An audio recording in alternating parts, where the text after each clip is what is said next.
The elevator doors opened on the 32nd floor, and I almost didn't walk out. Not because I was nervous, not because I didn't belong there. I hesitated because I recognized the laugh coming from the foyer before I even saw her face. That sharp, performative laugh my cousin had been using since we were 12 years old, the one she brought out whenever she wanted the whole room to look at her. I heard it echo off the marble floors, and for 1/2 second, I thought about pressing the button back down to the lobby and leaving the whole evening behind me. I didn't. I stepped out, straightened the strap of my bag, and walked in. That night was the Hartwell Foundation's annual charity gala, a fundraiser for children's literacy programs that brought together investors, executives, and donors from across the city. The event was held at the Alderton Hotel, one of those historic downtown buildings where every surface was either gold-leafed or hand-carved, and where the waitstaff wore tuxedos and moved through the crowd like they'd been trained not to exist. Tickets started at $5,000 a plate. Most of the people in that room had been on the guest list for years. I had been invited directly by the foundation's board chair, but my cousin didn't know that. And honestly, I hadn't told anyone in my family I was going. Let me back up. Because to understand that night, you have to understand the years that came before it.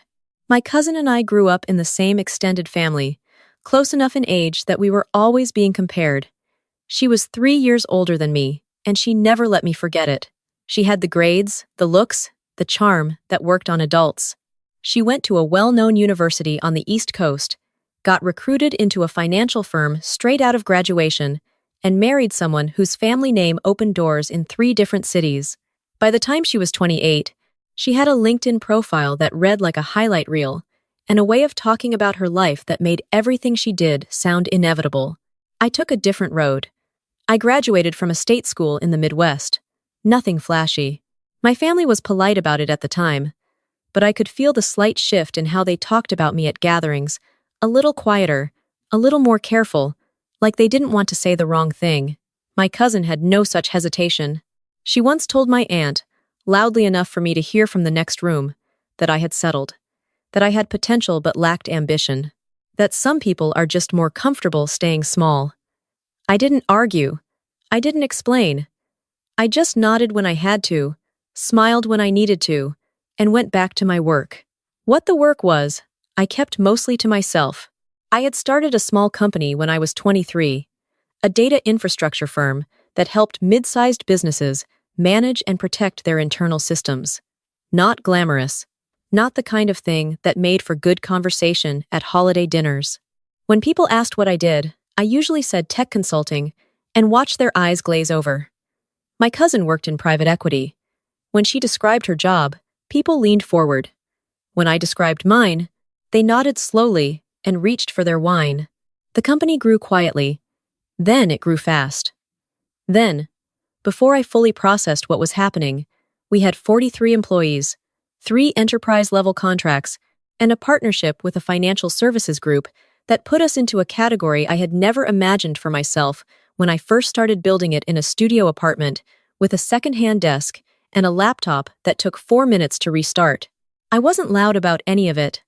That was a deliberate choice, partly because I'm a private person, partly because I had watched what happened to people who announced their success too early, the expectations, the requests, the subtle resentment that forms in people who knew you when you were small. I didn't want any of that. I kept my circle tight. I kept my work separate from family. I drove a practical car. I wore clothes that didn't announce anything about my bank account. I lived in a nice apartment, but not in the neighborhood where anyone would notice. The only visible sign of everything I'd built was a small pin I wore, sometimes a tiny enamel piece, custom-made, that represented the first logo I had ever designed for the company before we rebranded. It looked like nothing to anyone who didn't know what it was. A small circle with a geometric mark in the center, barely the size of a thumbnail. I had started wearing it again recently, not as a statement, but because it reminded me of where I'd started. I was wearing it the night of the gala. The invitation had come 6 weeks earlier, directly from the foundation's board chair, a woman named Dr. Ellison, who had been connected to one of our enterprise clients and had reached out personally after learning about a charitable initiative. My company had been running quietly for 2 years. We had been funding a digital literacy program in 3 underserved school districts, providing tablets, software licenses, and after-school instruction to students who had almost no access to technology at home. Dr. Ellison had heard about it through a mutual contact. She called me directly, asked if I'd be willing to attend the gala as a featured donor, and suggested my company might be interested in expanding the program through the foundation's existing network. I said yes. I didn't post about it. I didn't tell my family. I just confirmed the reservation, added it to my calendar, and went back to my day. The night of the event, I wore a dress I liked, clean lines, nothing ostentatious, the color of deep water. Heels I could walk in, the enamel pin on my lapel. I got my hair done, not because I needed anyone's approval, but because I like to feel like myself when I walk into a room. I rode up in the elevator alone, heard my cousins laugh, and stepped out anyway. She was standing near the entrance to the main hall with 2 women I didn't recognize, both in floor-length gowns, both holding champagne flutes, both with the slightly performed ease of people who needed to be seen at events like this. My cousin was in emerald green. Her hair was perfect. She was telling a story with her hands, and the 2 women were laughing right on cue. She saw me before I reached the check-in table. The laugh didn't stop. It just recalibrated. "Oh my God," she said, tilting her head the way she always did when she was deciding whether to be warm or cutting. She landed somewhere in the middle, which was her specialty. "What are you doing here?" "I was invited," I said. She smiled. "To the gala? This gala?" "Yes." She glanced at her 2 friends, just a glance, just enough. The kind of look that says, "Can you believe this?" without saying a word. "That's so sweet," she said. "Are you with a table group? Sometimes companies buy out tables for their junior staff. Is that how you got in?" I told her I had my own reservation. She looked briefly at my dress, then at the pin on my lapel, and then back at my face. "Is that a little craft pin?" she said. "Did you make that?" "It's my company logo," I said. She made a sound that was almost a laugh. "Oh, that is adorable." She turned back to her friends. "She runs a little tech thing, consulting or something." She said it the way you'd describe a child's lemonade stand to another adult. Charmed but not impressed. Warm but not respectful. I didn't say anything. One of her friends smiled at me politely. The other was already looking across the room. "Well, enjoy the night," my cousin said, already turning back to her group. "Try the salmon. It's usually good here." I checked in at the table, found my name on the seating chart, and walked into the main hall. My seat was in the 2nd row from the stage. I found that out later. At that moment, I just walked to the bar, ordered sparkling water with lime, and stood near the window that looked out over the city. The skyline was clear that night. I could see the building where my company had its main office, 12 floors up, in a tower 3 blocks east. The lights were still on in the corner suite, where my head of operations tended to work late. I stood there for a while, just looking. The gala was formally beautiful. Round tables with white linens and tall floral arrangements, string quartet near the back, silent auction items along one wall, artwork, travel packages, a custom experience with a chef whose name I recognized from a cooking competition my mother used to watch.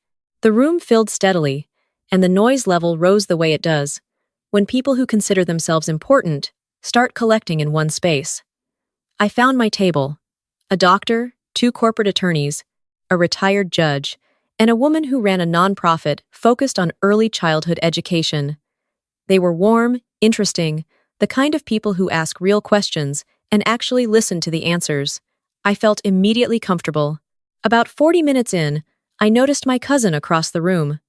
She had seen the seating chart at some point, because she looked at my table and then looked at the stage, and something in her expression shifted. Just slightly. She didn't say anything. She turned back to her table, which was in the 5th row. The program began at 7:30. Dr. Ellison came to the podium first, a woman in her 60s with silver hair and the kind of grounded authority that doesn't need a loud entrance. She welcomed everyone, explained the foundation's work, showed a short film about the literacy programs they funded. The room was quiet during the film. Genuinely quiet, not politely quiet. Then she began to talk about the initiative they were announcing that evening, an expansion of a digital access program that would reach 22 additional school districts over the next 3 years. She talked about where the funding was coming from, the partnership structure, and the company that had been running a version of the program for 2 years already on its own before bringing it to the foundation. She said the company's name. She said my name. She said, specifically, that I had committed to a multi-year funding partnership that would represent the largest single donor contribution in the foundation's 11-year history. She asked me to stand. I stood. There was applause. Real applause. The kind that builds rather than just starts. The doctor beside me touched my arm and smiled. The retired judge nodded at me with what I can only describe as recognition, like he had assessed the room correctly and was satisfied. I didn't look across the room at my cousin. I didn't need to. I smiled at Dr. Ellison, acknowledged the room, and sat back down. After the formal program, the evening opened up again. Dinner was served. Conversations moved around the room, and the string quartet shifted to something lighter. Several people came to my table to introduce themselves. A man who ran a venture fund shook my hand and asked if I was open to a conversation about our next phase of growth. 2 nonprofit directors asked about replicating our program model in their regions. A woman who sat on 3 different corporate boards handed me her card and said she had been following our work for over a year. I talked to all of them. I was present and direct and genuinely engaged because that work matters to me more than anything else I've built. At some point during the dessert course, I felt someone approach the table from behind my left shoulder. I turned. My cousin was standing there. She had a glass of champagne in her hand, and an expression I had not seen on her face in a very long time, something unguarded, something that hadn't been curated for an audience. She looked at me, and then at the table, at the people I'd been talking to all evening, and I could see her recalibrating in real time. I didn't realize, she said. It wasn't an apology. It wasn't an explanation. It was just the sentence. I know, I said. She stood there for another moment. I waited.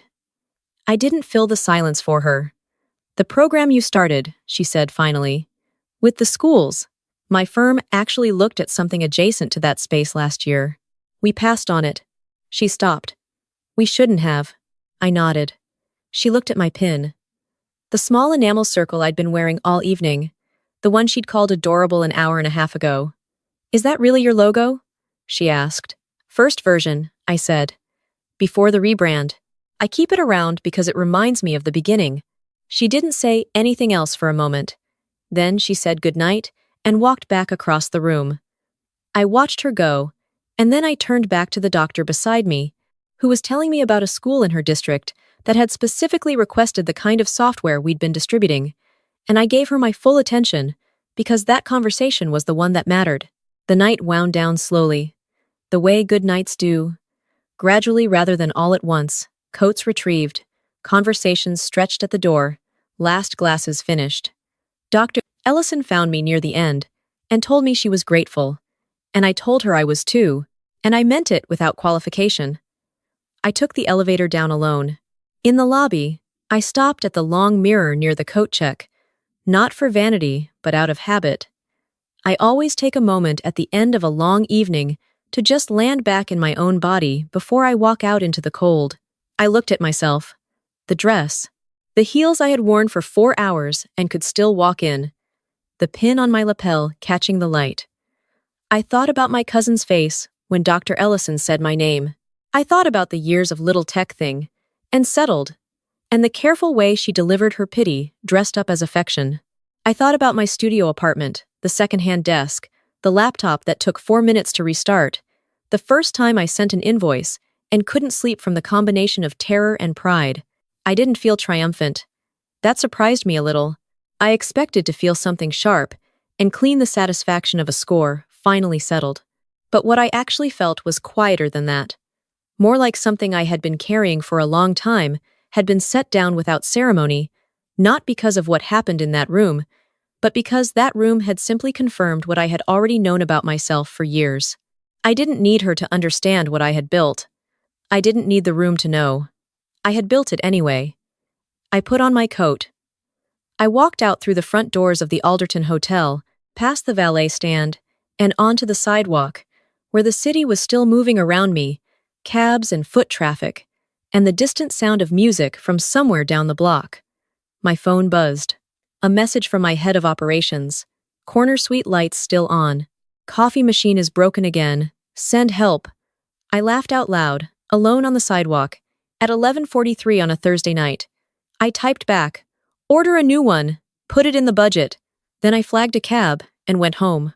I want to be honest about something, because I think the honest version of this story is more useful than the polished one. My cousin didn't change that night. She was startled, yes. She was recalibrating, yes. But people like that don't reorganize their entire understanding of the world because of one moment at a gala. She will still, at some future family gathering, find a way to position herself above me in the hierarchy she has constructed in her mind. She will still deliver compliments with a slight weight in them. That's just who she is, and it's not my project to fix her.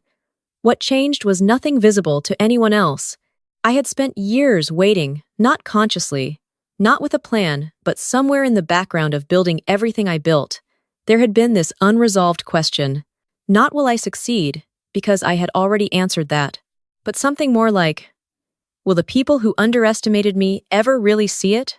And what I realized, walking out of that hotel and into the cold air, was that the answer to that question had never actually mattered. The work was real whether they saw it or not. The program existed in 22 school districts, whether my cousin knew my name or not.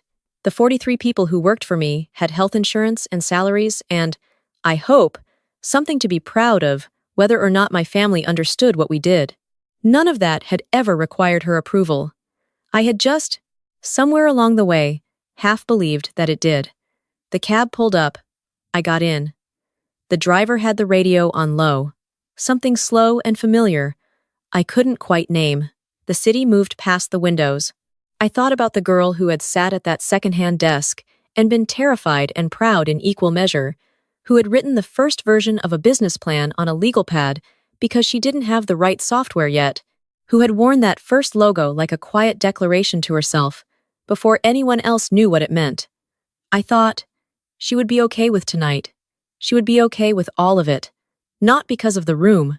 Not because of the applause or the handshakes or the board chair saying my name from a podium in a gold-lit hotel hall, but because she had never built any of it for that room. She had built it because it was the truest thing she knew how to do. And that, when everything else falls away, when the gala is over and the champagne glasses are cleared and the emerald green dress goes back into the closet, that is the only thing that was ever going to be enough. I got home a little after midnight. I put the enamel pin on the table by my keys, where I could see it in the morning. I went to sleep without setting an alarm.